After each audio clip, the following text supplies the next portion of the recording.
il est 9h-20.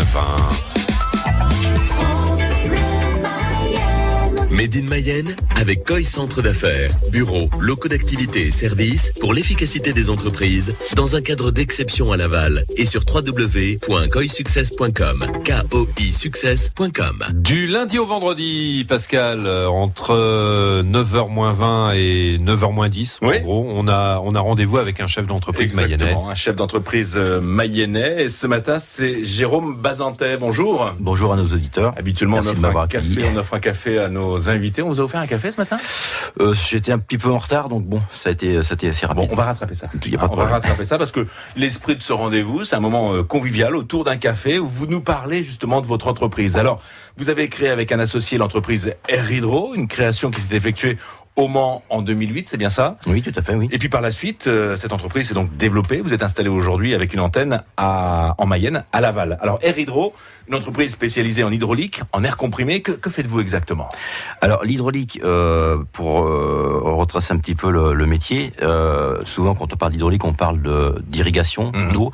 Nous, c'est absolument pas du tout notre métier. L'hydraulique, c'est la mécanisation des fluides. C'est-à-dire que tout engin, que ce soit du travaux public, du matériel agricole ou dans le domaine de l'industrie, tout ce qui a des robotiques ou transfert de mouvement, nous utilisons des vérins. Donc en fait, on a une pompe qui aspire de l'huile, qui envoie cette huile-là sous pression dans des moteurs hydrauliques ou des vérins de façon de forte pression, parce que bon, on peut aller jusqu'à 300 ou 400 bars, voire plus même quand on est par exemple quand vous voyez les pompiers qui désincarcèrent une voiture, vous avez des pinces hydrauliques où là on monte à 700 ou 800 bars. D'ailleurs, ça nous a arrivé plusieurs fois d'intervenir sur ce type d'engin. Donc pour vous dire que l'hydraulique, il y en a un peu partout. Donc ça, c'est la première activité. La deuxième activité, c'est l'air comprimé. Donc l'air comprimé, c'est quoi ? C'est une énergie. Dans une entreprise de production, vous avez bien sûr l'électricité. Et la deuxième énergie, c'est l'air comprimé.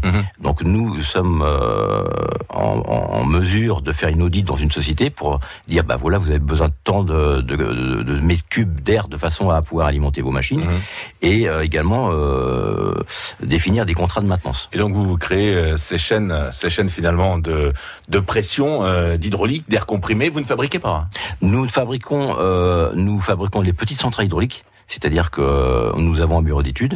Il y a des sociétés mayennaises qui font de la machine spéciale. Donc ces sociétés nous appellent.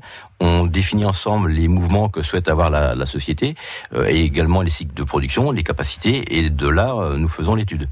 Donc après, nous achetons par exemple des réservoirs qui sont déjà fabriqués par soit une société mayonnaise, soit autre. Et nous modifions ces installations de façon à pouvoir répondre à la demande. Quand on pense à l'air comprimé, on pense aux petits compresseurs. Vous ne vous adressez pas aux particuliers, justement, pour proposer le petit compresseur d'atelier. Voilà, ça nous arrive, mais c'est très aléatoire de travailler un petit peu pour le particulier. Mais nos clients sont surtout les professionnels. Nos compresseurs, ce sont surtout des compresseurs à vis ou à piston, c'est-à-dire des grosses capacités. Le petit compresseur de 50 litres, c'est quand même plus rentable de l'acheter dans un magasin de bricolage, par exemple. Voilà. Essentiellement des entreprises mayennaises, sartoises. Alors, sartoise, mayonnaise, en fait, on rayonne sur un rayon de 100 km autour de Laval et de la Sarthe. Donc la majeure partie, c'est effectivement ces sociétés-là. Nous avons, à titre un petit peu exceptionnel, une société, enfin plutôt pas une filiale, mais une société qui travaille pour l'armée, qui est la société Thales. Puisque nous avons, depuis donc la création 2008, en charge de la maintenance des aéronefs que l'armée française a. Les aéronefs. Les aéronefs, tout à fait. Alors, on en fait encore. On en fait encore, en fait. Non, parce que quand on parle d'aéronef, on pense au dirigeable, par exemple, au ballon dirigeable. C'est exactement comme un dirigeable. La seule différence, c'est que cet aéronef, qui monte à 1500 mètres d'altitude, ne se déplace pas. Il est statique. Alors, pourquoi la société Thales, anciennement Thomson CSF, travaille en partenariat avec l'armée? C'est tout simplement parce que, donc, suite à la guerre du Golfe en 90, les Américains, eux, sont venus avec leur aéronef, et la France a dit, nous, on a besoin de ce ce matériel de façon à pouvoir... Mais c'était des postes d'observation. C'était on des postes utilisait d'observation. ces aéronefs pour justement observer ce qui pouvait se passer sur les lignes ennemies, quoi. Faut savoir une chose, c'est que le jour, enfin si un jour il y avait une guerre en France, et c'est pas souhaité, la première chose que va faire l'ennemi, c'est détruire le système de surveillance.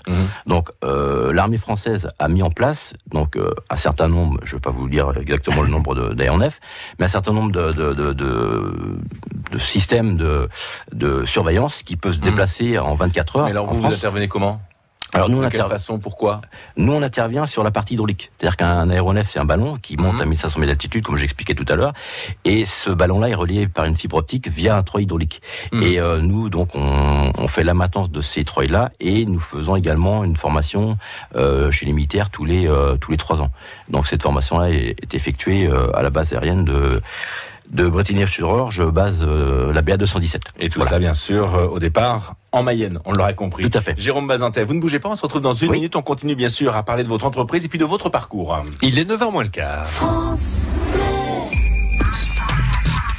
Chaque samedi, ensemble, soyons connectés sur France Bleu Mayenne. De 18h à 19h, retrouvez votre magazine jeux vidéo, multimédia et nouvelles technologies pour ne rien rater de l'actualité riche 2.0. Pendant 1 heure, les toutes dernières nouveautés, les sorties, les innovations en Mayenne et également tenter via notre page Facebook France Bleu Mayenne de repartir avec les derniers jeux vidéo et objets connectés du moment. Connecté saison 2, c'est chaque samedi entre 18h et 19h sur France Bleu Mayenne et sur francebleu.fr. La nouvelle application mobile France Bleu est faite pour vous. Pour écouter et podcaster facilement toutes les émissions de France Bleu, n'attendez plus.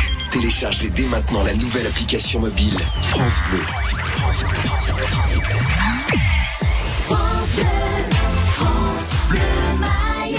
Il est 8h46, la suite de Made in Mayenne. Avec toujours Jérôme Bazintet qui a créé donc avec un associé l'entreprise Air Hydro, installée en Mayenne, mais aussi en Sarthe. Alors, avant de créer votre entreprise, vous étiez salarié dans ce même secteur d'activité, l'hydraulique et également l'air comprimé. La création d'entreprise, une aventure excitante ? C'est une aventure excitante et puis aujourd'hui, la seule chose que je regrette aujourd'hui, c'est de pas avoir créé plus tôt. Nous avons eu la chance, entre guillemets, d'avoir créé cette société en 2008, puisque nous, on a toujours connu la crise.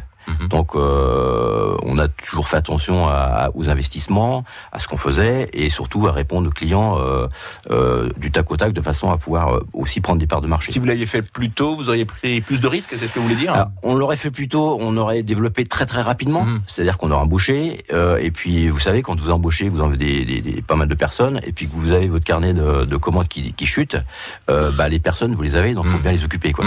Nous, on a eu la chance, entre guillemets, parce que je pense que c'est une chance, de créer en 2008, donc juillet 2008, donc la crise est arrivée deuxième semestre 2008, donc tout le monde, les freins étaient déjà mis. Ouais. Donc nous, on a été très prudents. Il a fallu ramer fort. Voilà, on n'est pas parti tête baissée et investir à tout va. Et puis être à la tête d'une entreprise, c'est aussi gérer du personnel. Vous avez combien de salariés aujourd'hui pour quel type de métier ? Alors aujourd'hui, donc sur les 2 sites, on est 12 personnes. Donc on a 6 techniciens itinérants, on a donc un commercial, on a 2 personnes qui s'occupent de la réappro des pièces et de la comptabilité, mais tout ce qui est partie sociale, c'est-à-dire bulletin de salaire et partie sociale, est externalisé, parce que notre métier, c'est ce qui vous permet de vous concentrer sur votre métier finalement. Tout à fait. Et vous embauchez d'ailleurs en ce moment ? Alors nous recherchons depuis quelques mois maintenant sur Laval, surtout un technicien, puisque comme je vous expliquais, notre société Air Hydro Laval a été créée fin 2011, donc octobre 2011. Nous sommes en forte progression puisque depuis entre cette année et l'année dernière, nous avons eu une progression de 26%. Donc on a embauché. Donc l'entreprise se porte bien. Et aujourd'hui, vous avez besoin de main d'œuvre supplémentaire. Vous recherchez un technicien de maintenance. Alors on a besoin d'un technicien de maintenance. Alors on ne demande pas spécialement d'hydraulicien parce qu'aujourd'hui ça n'existe pas. On souhaite avoir un bon technicien qui est apte à évoluer et bien sûr nous on assure la formation. Avec une expérience, quel type de qualification souhaitez-vous ? Alors on souhaiterait quand même avoir quelqu'un qui ait un BTS, puisque un BTS c'est quand même un minimum de théorie, puisque comme disait Saint-Exupéry, la pratique est un trésor dont la théorie en est la clé. Donc effectivement si le jeune a un BTS, ou voire plus, c'est beaucoup plus intéressant pour nous, puisque c'est un jeune qui progressera plus rapidement. Donc la personne qui nous écouterait, qui serait intéressée par ce poste, peut directement s'adresser à votre entreprise, peut aller sur votre site internet d'ailleurs. Il y a l'adresse mail où on peut envoyer CV et lettre de motivation. Donc, tout à fait. Et puis dans le pire des cas, on peut aussi appeler France Bleu Mayenne. On donnera vos coordonnées téléphoniques. D'ailleurs, sur notre site, au passage, nous avons mis une petite annonce de recherche de techniciens. Avant de se séparer, un sujet dans l'air du temps, l'Europe, on en parle beaucoup de l'Europe qui se construit, l'Europe qui se développe, et vous souhaitiez justement apporter un regard un peu particulier. Oui, tout à fait. Enfin, c'est un petit peu, une petite réflexion que j'ai. Moi, je suis pro-européen, donc j'accepte tout ce qui se fait.